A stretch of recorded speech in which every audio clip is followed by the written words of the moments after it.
Sekangni simino sabjak nang salo santi bazani opati mung phia bayak si bodol CPIM je sorbesh namjak abono manglak selaye tangsal horo melarmar CPIM tangnogo santi bazani opati mung te kokthum pandao kok sana thangai abo haino kok sil samungti saka haste ni kebengne bodolni ojama manik sarkar tangsal horo melarmar CPIM tangnogo kaisa kokthum panda ringai santi bazani parti mung tei khadurjangmani kok saka haste ni kebengne bodolni ojama manik sarkar kokthum pandao kok sana thangai kebengne bodolni ojama manik sarkar saka borongni khawa busap saka muitini rem lai bumani sabmungo bogiman glak abo lukurok bolongni tidul muni yognani hingke khlanya nangnai khorangti samung phiaba santi bazani opati mungo khoroksa naima thangno phano nukliya khorangti samani hwnoi swkangni simino sabjak tangsal horo santi bazani opati mung phiaba yakshi botol CPIM je sorbai snamjak abono manglak slai tangsal horo melarmar CPIM tangnogo santi bazani opati mungno tui kokthum pando kok sana thangai obo haino kok silja mukti saka হাসতেনি কেবনে বদলনি অজমা মানিক সরকার ওখানকার ঘটনা যখন এই social মিডিয়াতে কিছু কিছু দেখছিলেন আমাদের পার্টির সম্পাদক গৌতম দাস তিনি এখানকার ডিজির সঙ্গে কথা বলার চেষ্টা করছিলেন ডিআইজির সঙ্গে কথা বলার চেষ্টা করছিলেন এবং তার পরিচয় দিয়ে কিন্তু কেউ ফোন তুলছিল না তাতে গিয়ে ওখানকার স্থানীয় ঘটনা পুলিশের ঊর্ধ্বতন মহলের এবং এখানকার যে পুলিশের ঊর্ধ্বতন মহলের যে মানে ভূমিকা এই দুটা মিলালে পরে মনে হচ্ছে যে গোটা জিনিসটাই পরিকল্পিত এই থানেদার যে সাধারণ নিম্ন পর্যায়ের একজন পুলিশ অফিসার তাকে সামনে ঠেলে দিয়ে বাকিরা তামসা দেখার চেষ্টা করছে আমি বলতে বাধ্য হচ্ছি এখন প্রশ্ন হচ্ছে এই ঘটনাগুলি না বললে পরে আপনারা হয়তো ব্যাপারটা বুঝতেই পারতেন তার জন্য আমি ঘটনাটা বললাম আমি পেছন দিকে নিয়ে গেলাম বিধানসভার সর্বশেষ অধিবেশন হয়েছে মার্চ মাসে এটা বাজেট সেশন ছিল যদিও স্বল্প সময়ে তাতে ত্রিপুরায় ককবরক ভাষা শহীদ ধনঞ্জয় ত্রিপুরা তিনি যে জুলাই বাড়িতে খুন হয়েছিলেন পুলিশের গুলিতে কংগ্রেস শাসনে প্রত্যেক বছর সেই দিনটিতে তাকে শ্রদ্ধা জানিয়ে শহীদ দিবস পালন করা হয় সেই দিনে এই অনুষ্ঠানে অংশগ্রহণ করবার জন্য বাদল চৌধুরী বিলুনিয়া থেকে যাচ্ছিলেন সেই গ্রামটাতে তিনি আক্রান্ত হয়েছিলেন তার উপরে একটা রেফারেন্স বিধানসভার মধ্যে আনা হয়েছিল সেই রেফারেন্সের পরিপ্রেক্ষিতে মুখ্যমন্ত্রী একটা স্টেটমেন্ট দিয়েছিল যে না না এটা তো ঠিক না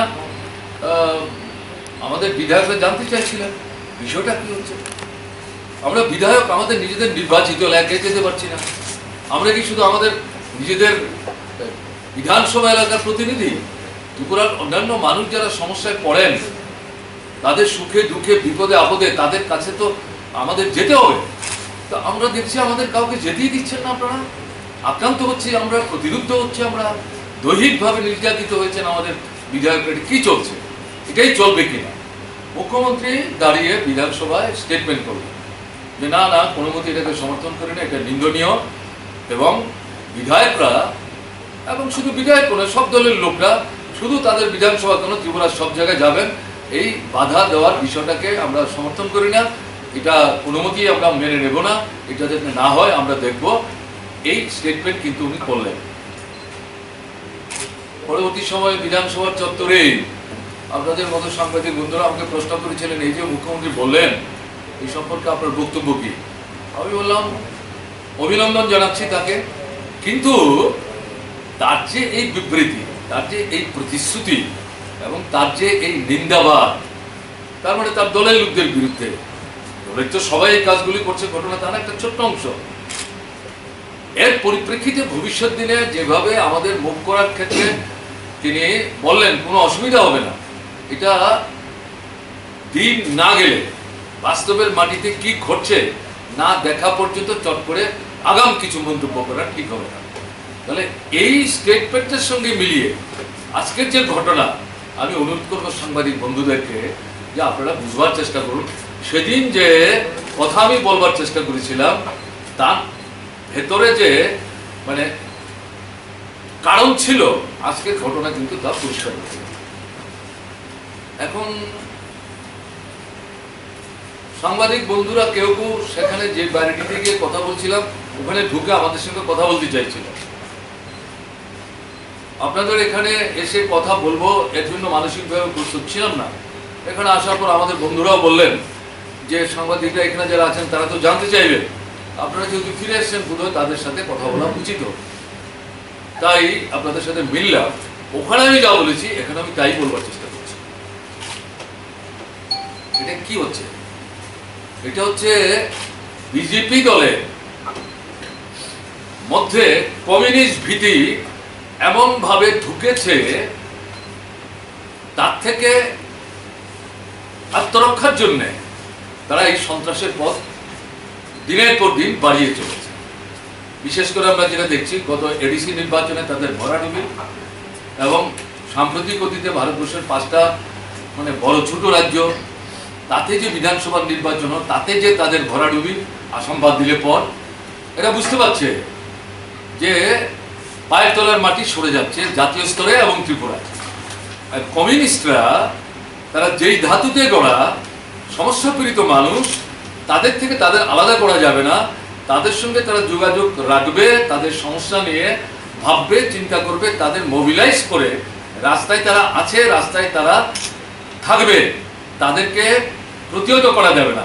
এরকম একটা জায়গায় নিজেদের এই যে শাসন ব্যবস্থা, শাসনের নামে যে লুটের রাজত্ব চলছে, এই রাজত্ব অব্যাহত রাখবার জন্য এই সন্ত্রাসের পথ তারা বাছাই করে নিচ্ছেন, এবং এটা ক্রমে ক্রমে বাড়ছে। এবং লক্ষ্য করবেন গত কয়েকদিন যাবৎ খুব পরিকল্পিত সমস্ত ঘটনাগুলি ঘটছে, যে আবার নতুন করে মার্ক্সবাদী কমিউনিস্ট পার্টির অফিস বছরের পর বছর যেগুলি বন্ধ ছিল, এই গত 3 বছর যাবৎ খোলা যায় না, সেগুলো ভেঙে ঢুকছে, আগুন দিয়ে আবার পুরাচ্ছে। 7বার 8বার যে অফিস বাড়ি আক্রান্ত হয়েছে, 3বার 4বার যে অফিস বাড়ি আক্রান্ত হয়েছে, সেইগুলো আবার নতুন করে আক্রমণ করছে, আগুন দিয়ে পুড়িয়ে দিচ্ছে, লুটপাট করছে, এবং এই সঙ্গে সঙ্গে এই দৈহিক আক্রমণ বাড়ছে। কাজে এগুলো আপনা আপনি হচ্ছে স্বতঃস্ফূর্তভাবে তাদের কিছু মানে উচ্ছৃঙ্খল সমর্থক করছে। এভাবে বললে তো ব্যাপারটা আমরা গ্রহণ করতে রাজি না। এটা রাজ্যের যে কেন্দ্রীয় নেতৃত্ব, সর্বভারতীয় নেতৃত্বের কি ভূমিকা আছে সেটা চট করে আমি বলতে যাচ্ছি না। এদের মদত ছাড়া, এদের অনুমতি ছাড়া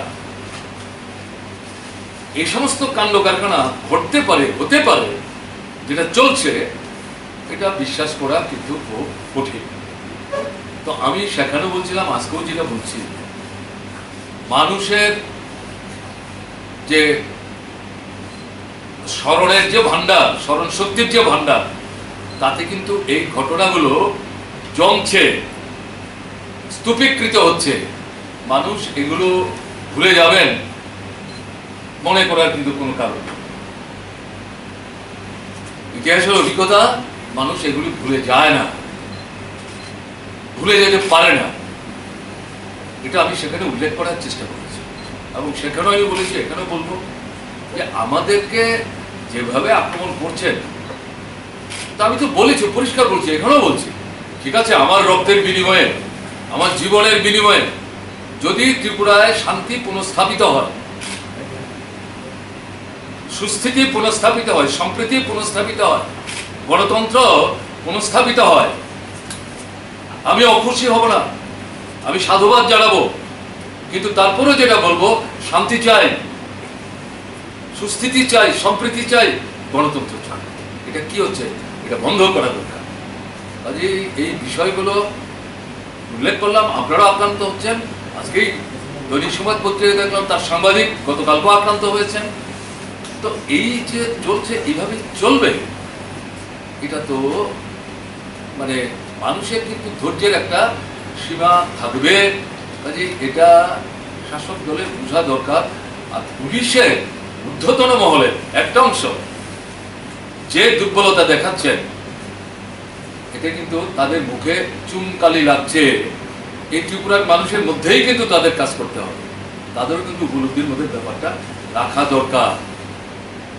আমরা পারলাম না, আক্রান্ত মানুষ, এবং যে ভদ্রলোকের বাড়িতে যেতে আমাদের মানে পুলিশ আপত্তি করলেন, তার সঙ্গে যখন আমাদের বন্ধুরা কথা বলছেন, হাউ হাউ করে তিনি কাঁদছিলেন। এই আপনার এই যে ফোন, মুঠি ফোনে আসছিল যে আমাকে যে ক্ষতবিক্ষত করলো, বাড়িটাকে শেষ করে দিল, আপনারা আসলেন, আমাকে একটু দেখতে আসতে পারবেন না? তখন তাকে বুঝিয়ে বলার চেষ্টা করছিলেন বাসুদেব মজুমদার, পরিস্থিতি এখানে যা, যেভাবে পুলিশ বলছে, আমরা তো দেখবার জন্য আসছিলাম, কিন্তু আমরা তো এই জায়গাটাতে এমন একটা পরিস্থিতির সম্মুখীন, জোর করে তো কিছু আমরা বলতে পারছি না, পারলাম না তো আমরা। তাহলে কোন রাজত্বে আমরা আছি? যে জঙ্গলের শাসন আমরা বলছি, এটা কি শুধুই কথার কথা? এটা শুধু কথার কথা না। এই অবস্থা থেকে বেরোবার জন্য মানুষের কাছে যেটা আমরা বলবো, দল মতের ঊর্ধ্বে উঠে, সময় অনেক গেছে, আর বোধহয় সময় হাতছাড়া করা ঠিক না। প্রতিবাদ সেখানে সম্মিলিতভাবে সমস্ত মানুষের জানানো দরকার, সোচ্চার হওয়া দরকার আছে। এই আমার বক্তব্য, এটা আপনাদের সংক্ষিপ্তে উপস্থিত করার জন্য আমরা রাখলাম। ওই যে আমরা দেখা করতে গেলাম, দেখা করতে যাওয়াটাই অপরাধ। তাদের মারলো, লুট করলো, হাসপাতালে যেতে দিত না, হাসপাতালে চিকিৎসা করতো, তারা নিরাপত্তা বোধ করলো না। এই পরিস্থিতিতে আমরা যেতে চাইলাম, এটাই আমাদের অপরাধ। কেন গেলাম? তারা যা খুশি তা করবে, এর বিরুদ্ধে খোঁজ খবর নেওয়া যাবে না, কথা বলা যাবে না, প্রতিবাদ করা যাবে না। আর কিছু আছে কারো? কিছুদিন আগে বিজেপির কার্যালয়ে মুখ্যমন্ত্রী সাংবাদিক সম্মেলনে বলেছেন 2018 সালের পর তাদের ক্ষমতাকালে একটি ধরনের ঘটনা ঘটেনি, যেমনটা পশ্চিমবঙ্গে ঘটেছে। কি বলবেন আজকে? ওই দিনই প্রশ্ন করেছিলেন, সেটি তো উত্তর দিয়েছি। একই প্রশ্ন প্রত্যেকদিন করলে কি জবাব দেবে? একই তো জবাব দেবে। পরপর বিশেষ করে আপনার উপর, আপনার বিরোধী দলনেতার উপর বেশ কয়েকটি জায়গা যাওয়া যাচ্ছে না এবং আপনি যেতেও পারছেন। আজকে একেবারে এই ধরনের ঘটনা, আর আজকের ঘটনা যে জায়গাতে সরাসরি যে ভিডিওগুলো সামনে এসছে, সেটা এই রাজ্যের বুকে আর ঘটেনি, সামাজিক মাধ্যমগুলোতে ছড়িয়ে পড়েছে। ব্যক্তিগতভাবে প্রশ্নটা নয়, বিরোধী দলনেতা এই রাজ্যে কোনো জায়গাতে যেতে পারছেন, এই রাজ্যের এই পরিস্থিতিতে কি প্রতিক্রিয়া দিচ্ছেন? এতক্ষণ তো তাই বললাম, এতক্ষণ কি বললাম? তাহলে বুঝতে পারছেন আমরা রাজ্যটাকে কোথায় নিয়ে যাওয়া হয়েছে? আইনের শাসন নাই, জঙ্গলের শাসন। এবং এটা একদলীয় শৈল শাসন, ফেসিস্টসুলভ যে কায়দা, সেই কায়দায় ত্রিপুরার মানুষকে দাবিয়ে রাখার চেষ্টা হচ্ছে। কোনো প্রতিবাদ করা যাবে না, চলবে নাকি? চলতে পারে।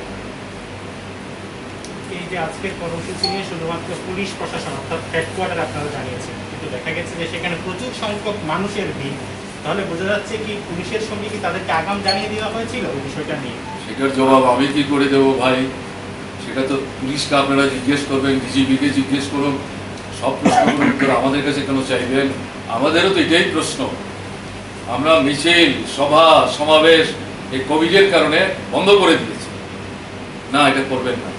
তাহলে এই রাস্তার উপর কি করে এই কয়েকশো লোকজন জমায়েত হলো?